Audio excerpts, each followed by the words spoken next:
The reverberations from America's military strike on Venezuela are now threatening to tear apart the very foundation of Western security as Denmark's Prime Minister issues an unprecedented warning that any U.S. attack on Greenland would mean the end of NATO and the collapse of the security framework that has protected the world since World War II. This extraordinary escalation transforms what many dismissed as Trump's rhetorical bluster into a genuine crisis that could fundamentally reshape global alliances. Danish Prime Minister Mette Frederiksen's stark declaration Monday represents one of the most serious challenges to NATO unity in the alliance's 75-year history.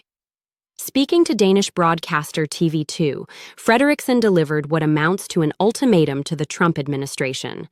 If the United States chooses to attack another NATO country militarily, then everything stops. That is, including our NATO, and thus the security that has been provided since the end of the Second World War. The timing of this confrontation could not be more ominous. Just days after U.S. forces conducted their stunning nighttime raid in Caracas to capture Venezuelan President Nicolás Maduro, Trump has escalated his rhetoric about seizing Greenland, the vast Arctic territory that Denmark considers an integral part of its kingdom.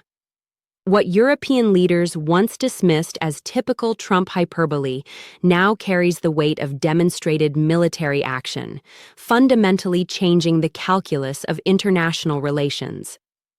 Trump's comments Sunday aboard Air Force One revealed the strategic thinking behind his Greenland obsession. "It's so strategic right now," the president declared. "Greenland is covered with Russian and Chinese ships all over the place. We need Greenland from the standpoint of national security, and Denmark is not going to be able to do it." His dismissive tone toward Danish capabilities, mocking their defense efforts by claiming they've added one more dog sled to Greenland's arsenal, signals a president prepared to override Allied sovereignty in pursuit of what he considers American interests. The crisis deepened when Stephen Miller's wife, Katie Miller, posted a provocative image on social media showing Greenland colored in the pattern of the American flag with the caption, "Soon." This wasn't random social media trolling. Katie Miller is married to Trump's influential Deputy Chief of Staff, Stephen Miller, widely considered the architect of many Trump policies. The post represents either extraordinary poor judgment or a calculated signal of administration intentions. Greenland's Prime Minister Jens Frederik Nielsen responded with unprecedented directness for a leader of a small territory addressing the American president. "No more pressure, no more hints, no more fantasies about annexation," Nielsen declared. "When the President of the United States talks about we need Greenland and connects us with Venezuela and military intervention, it's not just wrong. This is so disrespectful. We are a people, a land, and democracy. This has to be respected, especially by close and loyal friends." The European response has been swift and unified in ways not seen since the earliest days of the Cold War. 7 major European leaders, including French President Emmanuel Macron, German Chancellor Friedrich Merz, and British Prime Minister Keir Starmer, issued a joint statement declaring that Greenland belongs to its people and that it is for Denmark and Greenland, and them only, to decide on matters concerning Denmark and Greenland. The legal and strategic implications of this confrontation extend far beyond Arctic territorial disputes. Greenland is not just a Danish territory, it's part of NATO through Denmark's membership, theoretically protected by Article 5's Mutual Defense Guarantee. If the United States were to take military action against Greenland, it would represent the first time in NATO history that one member attacked another, essentially destroying the alliance's foundational principle. Germany's Foreign Minister Johann Vadeful made this protection explicit Monday, stating that, since Denmark is a member of NATO, Greenland will, in principle, also be subject to NATO defense. And if there are further requirements to strengthen defense efforts concerning Greenland, then we will have to discuss this within the framework of the alliance. This represents a remarkable moment when European NATO members are discussing defending against their most powerful ally. The strategic value of Greenland that Trump covets is undeniably significant. The island sits on the shortest missile route between Russia and the United States, hosts critical early warning systems, and contains vast mineral resources, including rare earth elements essential for modern technology. The U.S. already operates Pituffik Space Base in northwestern Greenland under a 1951 agreement, providing missile warning and space surveillance capabilities for both American and NATO operations. However, security experts question Trump's characterization of Chinese and Russian threats around Greenland. Ulrik Pram God from the Danish Institute for International Studies noted that while Russian and Chinese ships do operate in Arctic waters, these vessels are too far away to see from Greenland with or without binoculars. Trump's claims appear designed to manufacture a crisis rather than respond to an existing threat. The Venezuela operation has fundamentally changed how European allies view Trump's territorial ambitions. What they once considered bombastic rhetoric now appears to be serious policy backed by demonstrated willingness to use military force against foreign governments. The fact that Trump explicitly connected Venezuela and Greenland in his recent statements suggests a pattern rather than isolated incidents. Danish military intelligence's recent classification of the United States as a security risk now appears prescient rather than provocative. This extraordinary step by a close ally reflects growing European concerns about American unpredictability under Trump's leadership. The classification predated the Venezuela operation, but has gained new significance as European capitals reassess their relationship with Washington. The domestic political implications in Denmark are equally dramatic. Danish journalist Ask Rostrup noted that Frederiksen previously would have simply dismissed American takeover talk as impossible, but the rhetoric has escalated so much that she has to acknowledge the possibility. This represents a fundamental shift in how even America's closest allies view the reliability of U.S. commitments to international law and alliance obligations. The economic dimensions of the Greenland dispute add complexity to the political confrontation. Greenland's vast mineral wealth, including substantial rare earth deposits, lithium, and other critical materials, has become increasingly valuable as the world transitions to renewable energy technologies. Control of these resources could provide significant economic and strategic advantages, making Greenland more than just a military asset. Climate change has also made Greenland more accessible and valuable. Melting ice has opened new shipping routes and made resource extraction more feasible, while rising sea levels make the island's strategic position even more critical for controlling Arctic shipping lanes. These changing environmental conditions have increased great power competition for Arctic influence. The timing of this crisis coincides with critical discussions about Ukraine's security guarantees following any potential ceasefire with Russia.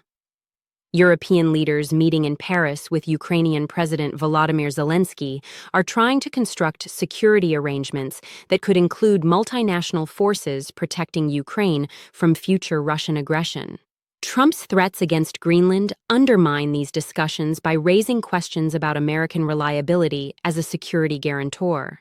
The constitutional and legal framework governing U.S.-Danish relations over Greenland is complex but clear. The 1951 Defense Agreement grants the United States military access to Greenland, but explicitly recognizes Danish sovereignty.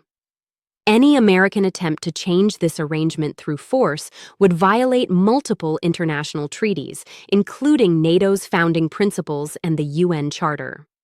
Congressional reaction has been notably muted, with only a few Republican lawmakers like outgoing Representative Don Bacon expressing concern. Bacon called the Greenland threats embarrassing for the U.S. and warned that denigrating our allies serves no purpose and there is no upside. It weakens us by diminishing trust between friends, and Russia and China love it. The Russian and Chinese responses to this NATO crisis have been predictably supportive of anything that weakens Western unity.